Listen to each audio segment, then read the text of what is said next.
What's up, YouTube? Welcome back to Nerd Media, and today I'm going to be talking about the Devil's Reign storyline that we see in the comics and how they're probably going to be putting some bits and pieces of that into Daredevil Born Again Season 2, and what I think they should maybe take from that story in terms of characters to put into Daredevil and Matt's kind of army that he said he was going to build, and how, depending on what characters are in the season, this could really parallel that story really well, and I personally am very excited for it. So if you're new to the channel, hi, I'm Nerd Media. I talk about movies, TV shows, comic books all the time, doing daily uploads. We have The Accountant 2 coming out this week. I'll be reviewing that. We have Andor currently releasing along with The Last of Us. And today we're talking about Daredevil Born Again Season 2 in the capacity of comic book terms. So with all that being said, guys, don't forget to comment down below what you think of this stuff because I'd love to have some discussions with you guys. And with all that being said, let's dive right into the video. So guys, if you don't know, the Devil's Reign comic book storyline is basically a build-up of a bunch of different issues with Wilson Fisk being the mayor of that universe, and then he eventually makes vigilantes illegal, which gets a lot of different heroes arrested. He hires the Thunderbolts to be like police officers to go and take them down, and we have a bunch of heroes in that storyline like the Fantastic Four, we have Tony Stark, we have Steve Rogers, the Defenders, Spider-Man, the Young Avengers. We have a lot of people in this one, and a lot of people end up getting arrested or really hurt. And they also bring back a lot of old villains like Rhino, Abomination, US Agent, a bunch of really awesome characters. And it's kind of like a bigger Marvel event than what is probably going to play out in season 2.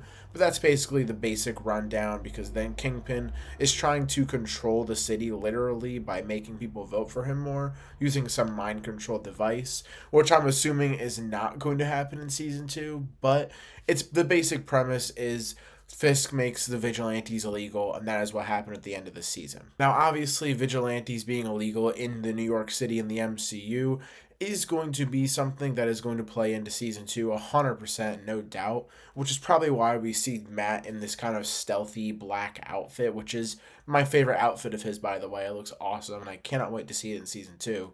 But I think that in the comic book run, we see characters like Jessica Jones, Luke Cage, even Iron Fist is in there. So I think that if we can at least grab those characters out of that comic book and put them in here, have them return with their original actors and have them team up and be on Daredevil's army, that would be awesome. But Spider-Man was also on that team too, and people have noticed that there's a little hint of the Spider-Man theme in one of the Daredevil scenes in the finale. So maybe they're hinting at something, but legally they can't use them. But who knows what kind of things they could figure out for season 2. I don't know.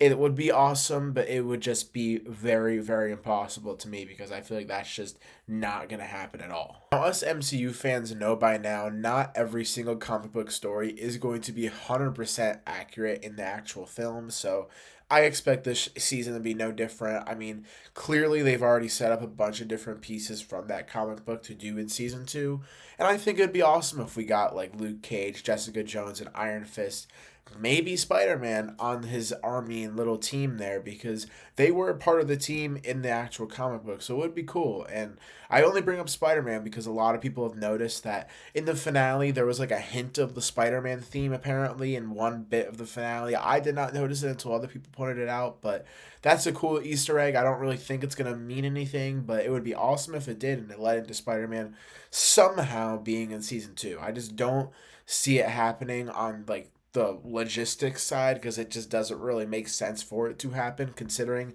the Sony Marvel stuff. So I mean, this is probably going to be another case of it's not going to be 100% accurate, but it's going to be like I'm trying to stay away from the word MCUified, because that makes it sound like it's going to be bad, but MCUified, and not in the bad way, because we haven't even seen the season yet. We don't know how it's going to go, and it's probably going to play out a lot differently than how the comic books did, because in the comics, Daredevil makes Kingpin forget that he is Matt Murdock, but he still knows, and that is probably going to play a key role. I feel like Fisk is going to reveal his identity to the city of New York and to the world. I feel like that is going to be a big plot point, and that's why maybe he has to go undercover with that black suit. And then maybe after his identity is revealed, he's on the run. We get to see characters like Luke Cage, Jessica Jones come in and help him.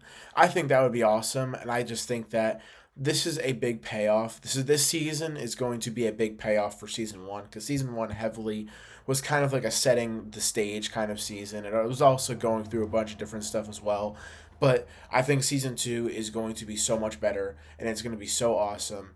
And I think that regardless of how accurate it is to the actual comics, I am so happy that they're adapting this kind of story in the MCU, because I think the concept of vigilantes being illegal in New York City, having Fisk being the mayor, not only is just amazing, but it's just so sick. And the fact that we have that in the comics and they're taking it from there is so awesome, and I cannot wait. And I am just very excited. With some of the other set photos we've gotten for Born Again Season 2, it looks like Bullseye may be joining the team as well, which I gotta say would be fantastic. That would be awesome. It's so, so awesome. That'd be so sick. But honestly, guys, I really don't want to see more set photos for this season, because if this season is going to be a big event with like the collision of a bunch of street level heroes and anti heroes, I wanted that to be a little bit of a sacred time for the Marvel fans where we just sit down, watch it, not knowing what to really expect, not having seen set photos besides the trailers and stuff.